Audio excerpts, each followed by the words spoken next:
Halo teman-teman, welcome back to Statistic for Business. Dan saat ini kita akan memasuki materi dari minggu kita yang keempat. Bersama dengan saya, Kartika Gianina, let's check it out.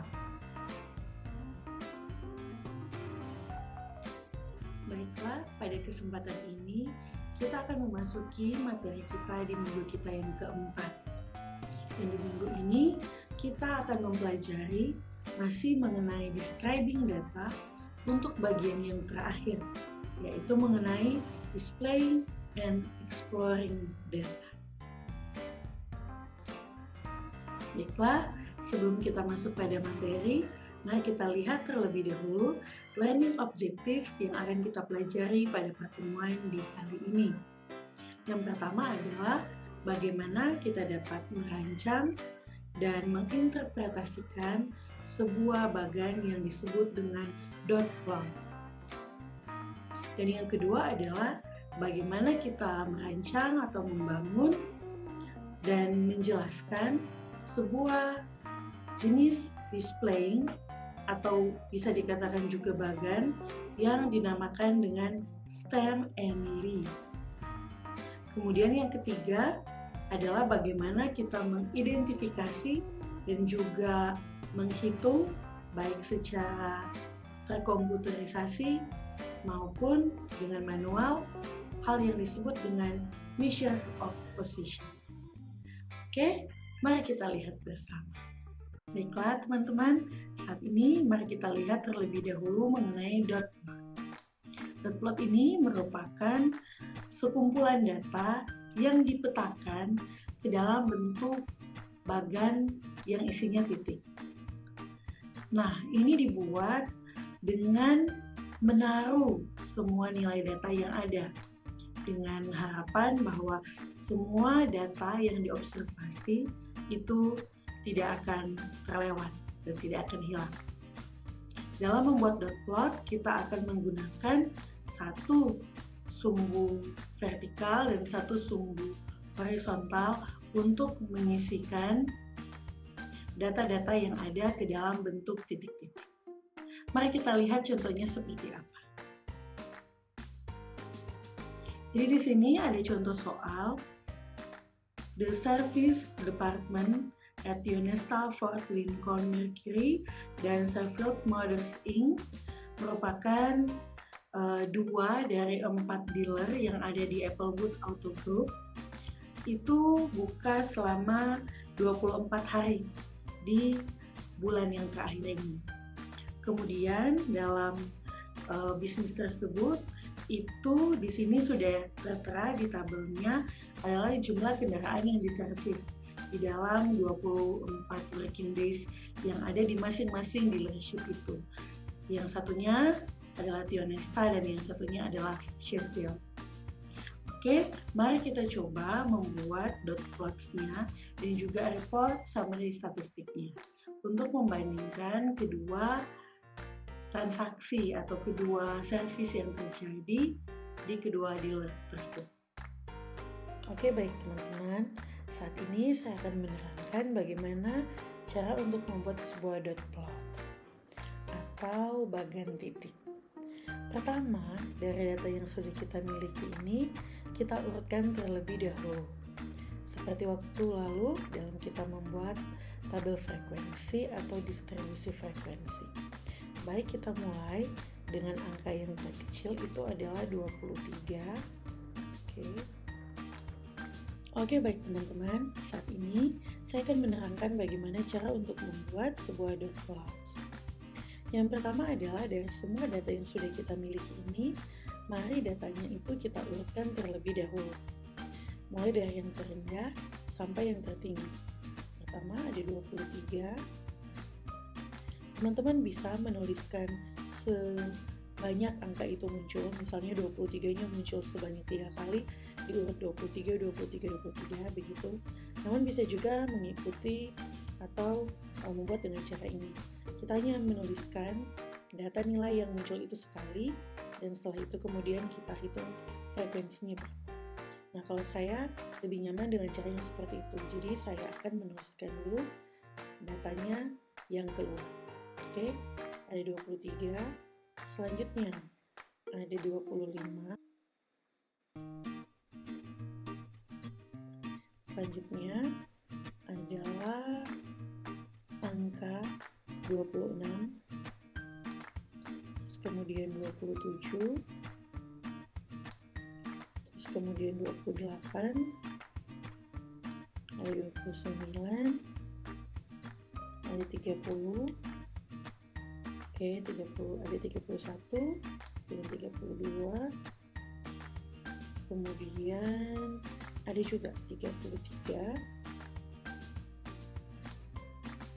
tidak ada 34, langsung ke 35, setelah 35 ada 36, oke, ada juga 37, setelah itu apakah ada 38? Tidak ada ya, langsung 39, oke, dan selesai. Jadi yang tertinggi adalah 39. Oke, dari data ini mari kita hitung ada berapa kemunculannya. Untuk yang 23 ini hanya muncul 1. Oleh sebab itu, pada diagram dot plotnya kita cari yang di bagian horizontalnya itu atau isian datanya itu di mana kira-kira letak 33. Kalau kita lihat di sini ada 20 dan ada 25. Jadi 33 kurang lebih ada di sini ya teman-teman.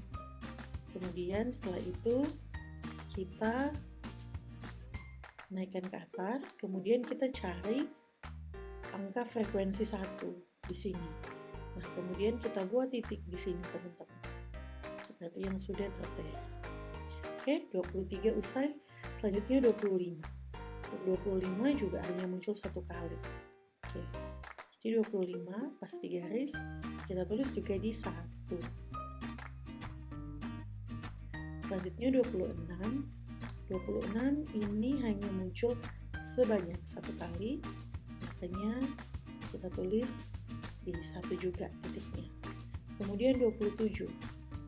27 ini muncul sebanyak 1 kali, kita tulis titik yang pertama di sini. Oke. Kemudian 2 kali. Nah, untuk dot plots ini setiap data akan dimasukkan sesuai jumlah yang muncul.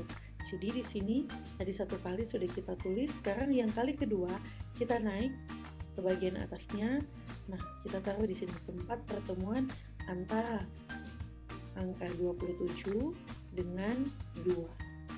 Oke. Selanjutnya adalah 28. Untuk 28 sendiri muncul sebanyak 1 kali. Oke, kita tulis pertama titiknya, dan juga muncul untuk yang kedua kalinya. Kita taruh di titik yang kedua.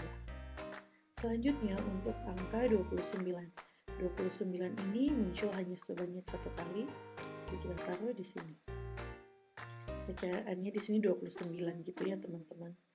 Oke. Nah, selanjutnya kita lanjutkan ke angka 30 atau nilai 30. Nilai 30 ini ada sebanyak 1 kali di sini, dan muncul juga di kali yang kedua di sini. Oke, setelah itu adalah angka 31.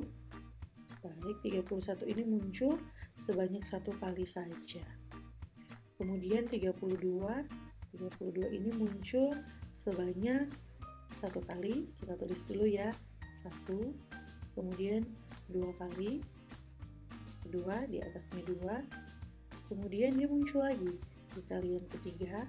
Jadi kita naik lagi, oke, yang 3 dan ketemu di sini, dan muncul yang terakhir kalinya ada 4 kali. Jadi 4-nya, tempat keempat ditulis di sini. Oke, next adalah nilai 33. 33 ini muncul sebanyak 2 kali. Yang pertama ini, kemudian yang kedua di atasnya 2 ya. Next adalah 35.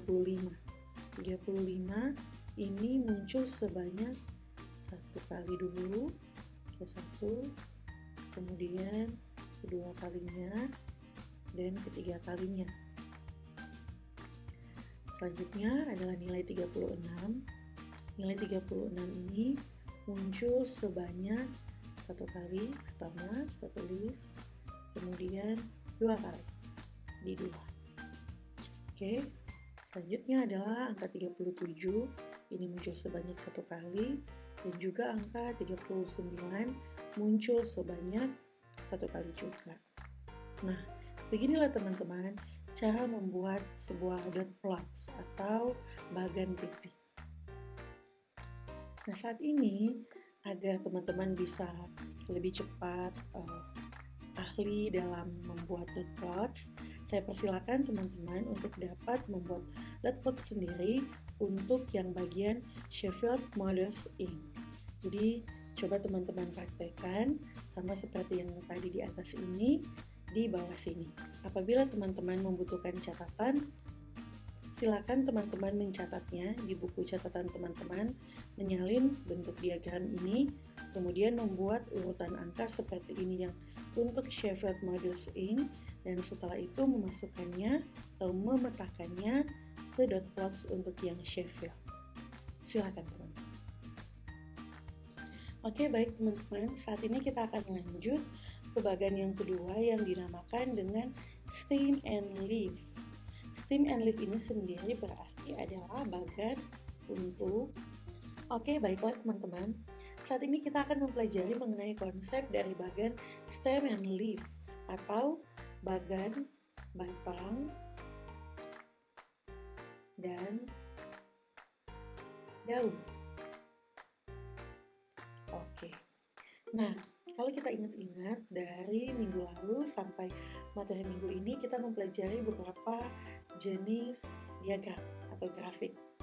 Minggu lalu kita melihat mengenai grafik histogram dan grafik poligon, juga grafik gabungan keduanya. Dan di pertemuan ini kita akan melihat mengenai bagan dot plots yang tadi sudah kita bahas dan juga bagan batang dan daun. Nah, ini merupakan beberapa grafik atau gambar untuk penyajian data dalam bentuk frekuensi, teman-teman. Nah, mari kita lihat mengenai stem and leaf itu seperti apa cara membuatnya. Sebagai contoh, di sini sudah ada beberapa data yang akan kita masukkan ke dalam bagian stem and leaf. Nah, pertama-tama kita mendapatkan keterangan bahwa data ini ditunjukkan dalam bentuk lipatannya dari yang tens, 20s, 30s, dan 40s. Jadi di sini kita tidak perlu lagi menghitung range, kelas, dan intervalnya karena di sini sudah given, datanya sudah diberikan. Jadi kita ikuti saja ya, dalam case ini sudah ada. Oke, untuk kelas yang pertama itu datanya mulai dari 10 sampai 19, yang kedua adalah 20 sampai 29, yang kelas ketiga adalah 30 sampai 39, dan kelas keempat adalah 40 sampai 49. Oke, kemudian setelah itu kita cek frekuensinya. Untuk yang 10 sampai 19 itu ada 1, 2, ada 2 ya. Untuk yang 20 sampai 29 ada 2 data juga, yaitu 21 dan 27, tapi frekuensinya adalah 2. Untuk kelas ketiga, data dari 30 sampai 39 itu ada 1, 2, 3, 4, ada 4. Dan untuk data di kelas 40 sampai 49 ini ada 3 data. Oke, setelah kita dapatkan infonya, mari kita membuat bagan stem and leaf. Bagaimana sih teman-teman cara membuat bagan ini? Caranya adalah seperti ini. Kita buat dulu satu garis horizontal dan garis vertikal sebagai pemisah. Di sisi sebelah kiri, mari kita tuliskan dengan kata stem, oke. Dan di sebelah kanan ini dengan kata leaf. Oke, stem sendiri merupakan angka pertama yang muncul dari sebuah data. Jadi misalnya di sini ada 12 ya, 12. Berarti 1 ini akan dibawa ke stem. Oke, kita tulis dulu 1. Dan kemudian 2 ini akan dibawa ke leaf. Jadi akan seperti ini tulisannya, 1 dan 2. Nah, melalui data yang ada di kelas kita bisa menentukan stemnya terlebih dahulu. Kira-kira akan ada berapa macam ya stem kita? Akan ada 4. Karena di sini frekuensi distributionnya dibentuk dalam kelipatan puluhan ya. Jadi akan ada 4 karena di sini ada 4 kelas. Yang pertama adalah 1, kemudian yang kedua adalah 2, selanjutnya 3 dan 4. Ini ya teman-teman. 1, 2, 3 dan 4. Nah, mari kita lanjutkan untuk mengisi datanya. Setelah 12 yang tadi, ada juga 13 ya. Oke, 13 ini masih di satu stem yang sama dengan 12 karena 1 depannya, jadi masih sama di atas stem. Kemudian yang tiganya itu ke leaf. Oke, seperti itu. Selanjutnya kita lanjutkan ke yang 21. 21 berarti di stem yang kedua dengan akhiran 1 berarti leafnya 1. Next yang 7 di leafnya 7. Selanjutnya 33 pindah stem ya di 3, berarti di sini 3 juga, kemudian di sini 4 ya, ada ujung-ujungnya ya yang kita taruh di leaf. Kemudian ada 35, 5-nya kita taruh di leaf. Oke, selanjutnya 37, ini kita taruh di leaf juga. Dan selesai untuk stem di yang ketiga. Selanjutnya untuk yang keempat ada 40, di sini 0, 40 juga, di sini 0 juga, dan yang terakhir adalah 41. Ini adalah 1. Nah, seperti ini teman-teman cara untuk membuat bagian stem and leaf. Nah, untuk yang rapi ada di sini ya, saya ketikkan. Tadi ini untuk penjelasan. Jadi seperti itu cara untuk membuatnya.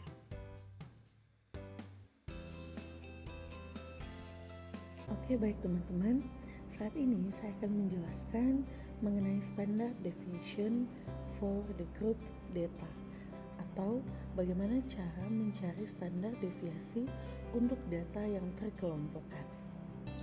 Jadi, di sini kita sudah ada data, dalam hal ini data nilai-nilai dari mahasiswa, dan kemudian data ini dituliskan dalam bentuk kelas dan interval.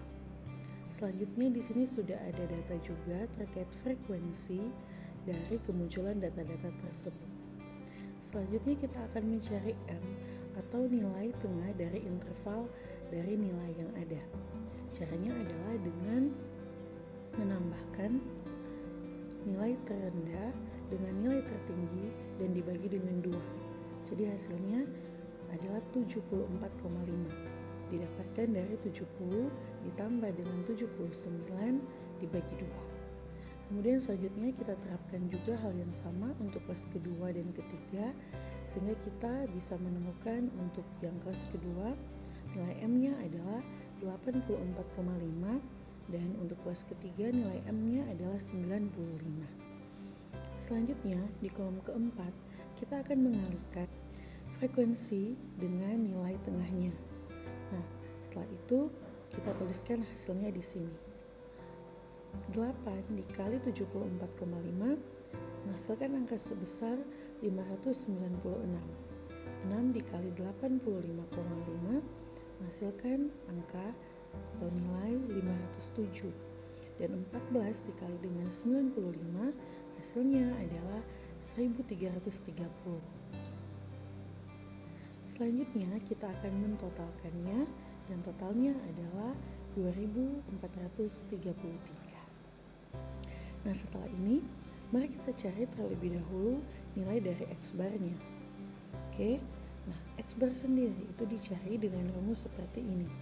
Sum dibagi dengan N. Sum di sini merupakan sigma atau total dari F dikali M. Jadi kita akan menggunakan data ini 2433 untuk kita bagikan dengan total dari frekuensinya. Nah, di sini kita bisa memasukkan angkanya 2433 dibagi dengan 30 sama dengan 81,1. Selanjutnya kita masukkan ke kolom X-bar nilai 81,1. Selanjutnya kita akan membuat kolom untuk menghitung M dikali dengan X-bar. Dan di sini kita dapatkan dari kolom ketiga, kemudian X bar sudah kita cari dengan perhitungan yang tadi sudah kita lakukan. Jadi, mari kita kurangkan. 74,5 dikurangkan dengan 81,1 menghasilkan angka minus 6,6. Selanjutnya, 84,5 dikurangkan dengan 81,1 menghasilkan angka sebanyak 3,4. Dan 95 dikurangkan dengan 81,1 menghasilkan angka sebesar 13,9. Selanjutnya, angka-angka ini akan kita kuadratkan. Kita akan menulisnya di kolom yang selanjutnya. Jadi, minus 6,6 kuadrat itu sama dengan 43,56. Selanjutnya, 3,4 kuadrat sama dengan 11,56 dan 13,9 kuadrat sama dengan 193,21. Nah, setelah kolom untuk M dikurangi X bar kuadrat selesai, kita akan membuat kolom yang terakhir untuk menghitung nilai F dikali dengan nilai yang kita dapatkan dari perhitungan tadi, yaitu M dikurangi X bar kuadrat. Jadi di sini kita akan mengalihkan 8 dikali dengan 43,56 menghasilkan angka sebesar 348,48. Selanjutnya, 6 dikali dengan 11,56 menghasilkan angka sebesar 69,36.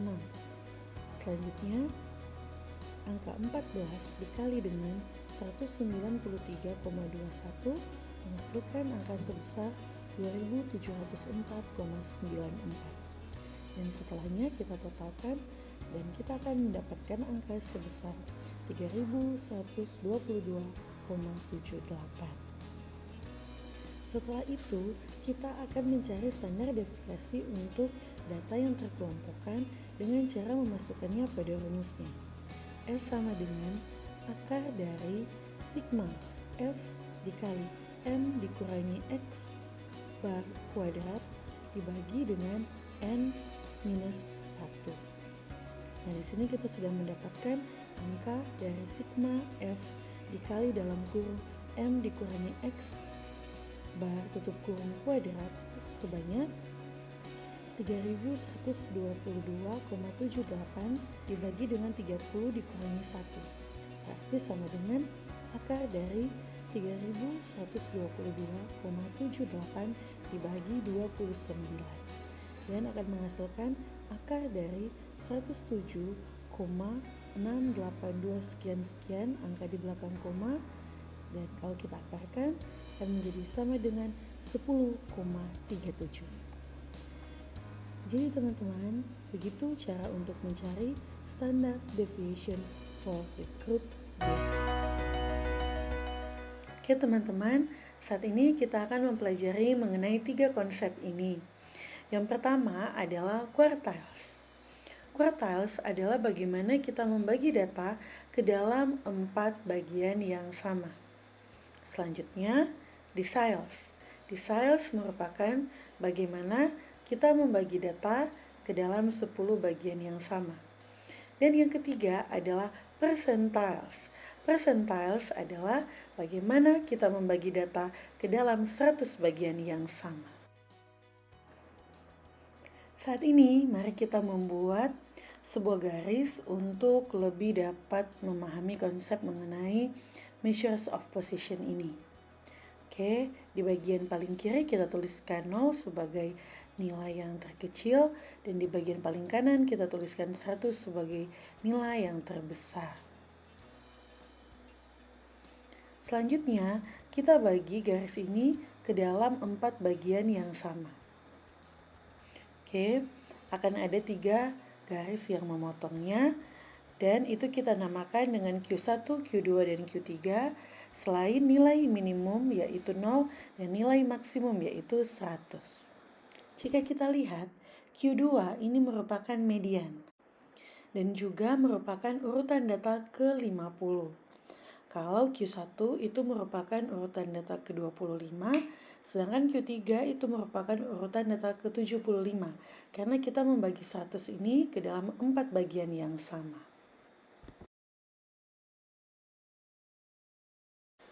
Selanjutnya, kita akan membuat pembagian untuk deciles, di mana kita tahu deciles ini membagi data ke dalam 10 bagian yang sama. Berarti D1 itu merupakan data di urutan ke-10, D2 merupakan data di urutan ke-20, dan selanjutnya. D5 sendiri merupakan urutan data ke-50, jadi D5 sama dengan Q2.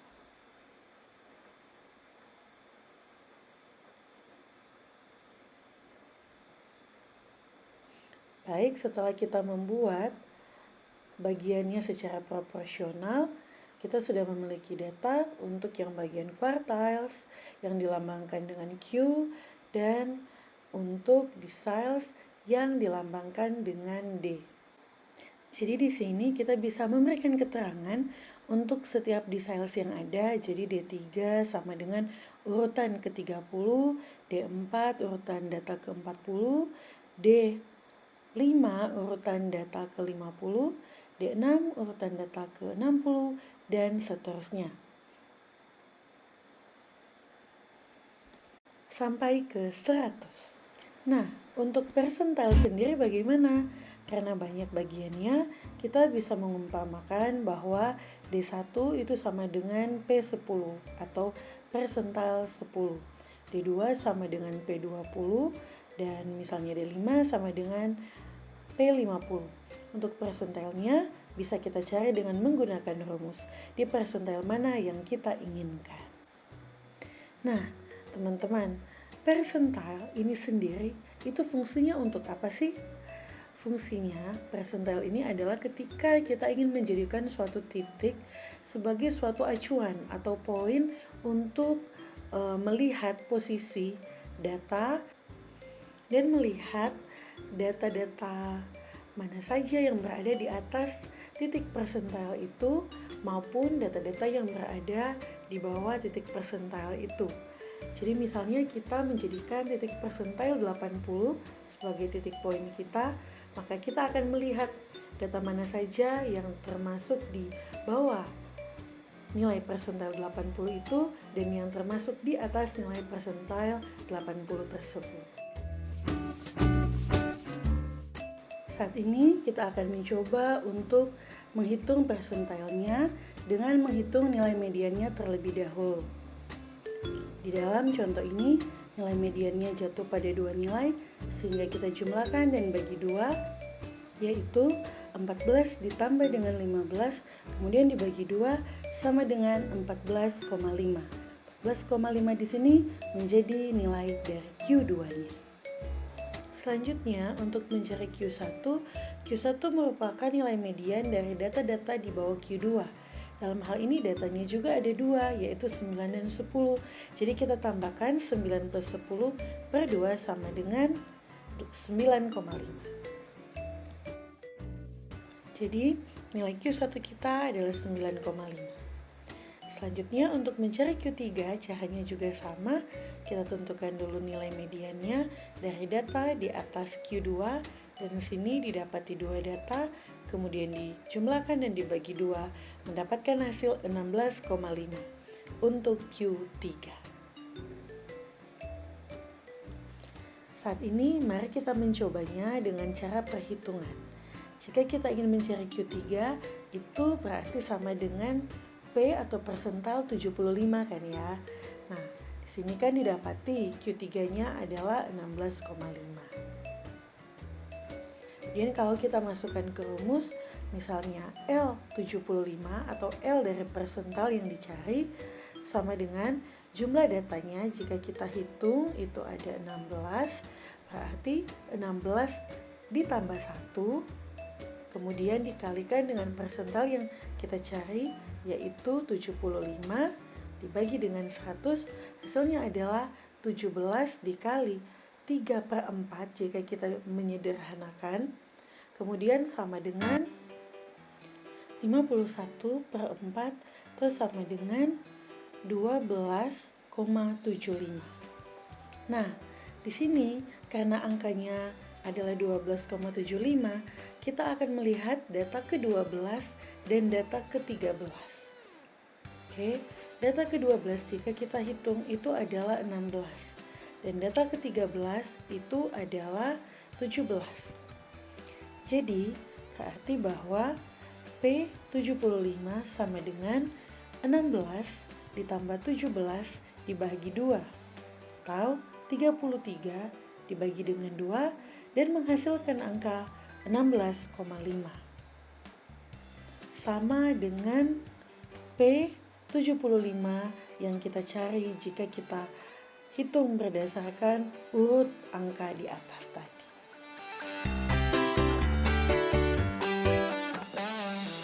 Nah, kalau tadi kita sudah membuat contoh untuk Q3 atau P75, yuk kita coba contoh yang lain. Misalnya kita ingin mencari decile 7 atau sama juga dengan percentile 70.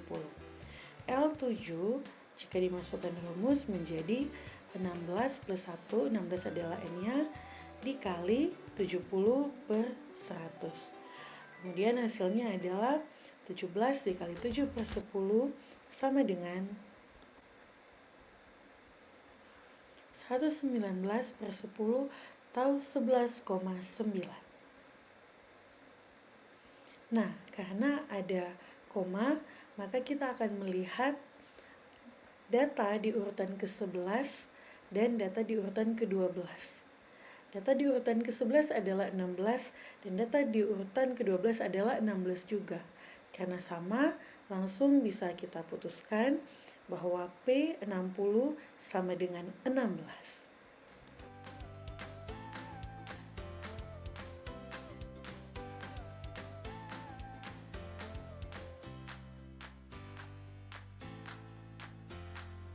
Oke teman-teman, jadi ini merupakan rumus persentil.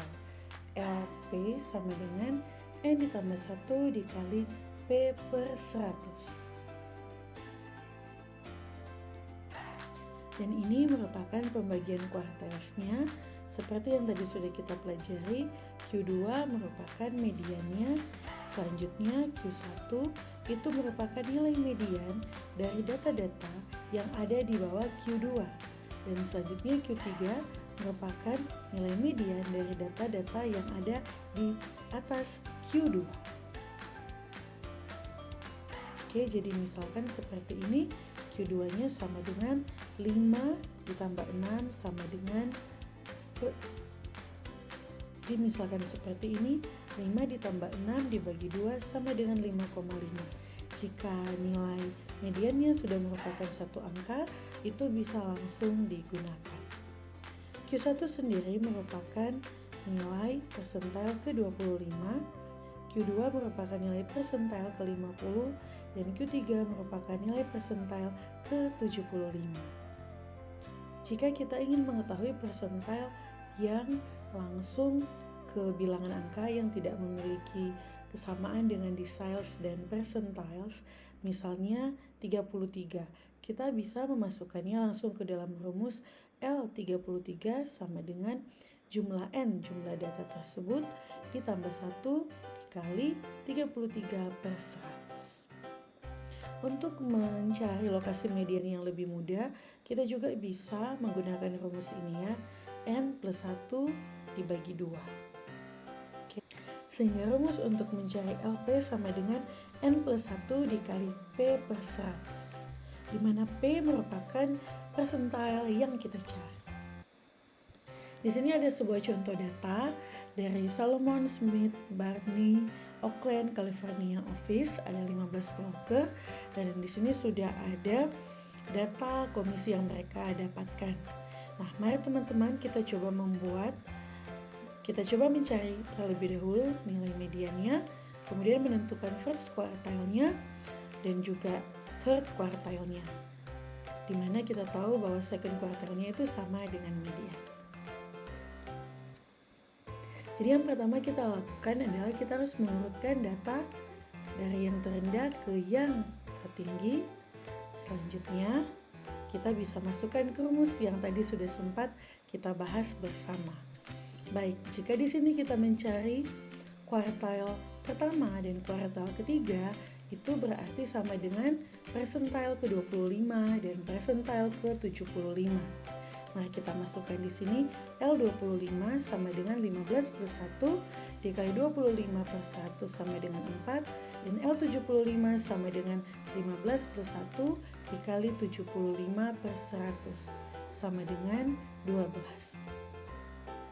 Oke, berarti L25 adalah data keempat dan L75 atau Q3 adalah data ke-12, yang dimana data keempat adalah $1.721 dan yang Q3 merupakan $2.205. Seperti itu teman-teman. Jika kita ingin mencari persentil melalui Microsoft Excel, kita juga bisa mencarinya dengan cara menginputkan datanya di Microsoft Excel terlebih dahulu, kemudian membuka bagian data analysis, memilih di analysis tools yang bagian rank and percentile. Kemudian klik OK dan akan muncul data percentile seperti yang kita cari. Oke teman-teman, saatnya waktu untuk exercise. Jadi di sini ada data di mana orang menghabiskan berapa menit untuk sarapan. Nah, silakan teman-teman menggambar bagan dot plots untuk mengilustrasikan menit-menit di dalam mengkonsumsi sarapan ini. Exercise yang kedua adalah teman-teman silakan mencoba untuk membuat steam and leaf bagan untuk data-data yang ada di sini. Selanjutnya, silakan teman-teman tentukan, gambarkan dalam bentuk suatu garis pembagian quartiles dari set numbers yang ada di sini. Oke teman-teman, sekian dulu materi kita untuk video pembelajaran di minggu yang keempat ini. Untuk pembahasannya, seperti biasa akan kita bahas di kelas. Sampai jumpa dan terima kasih.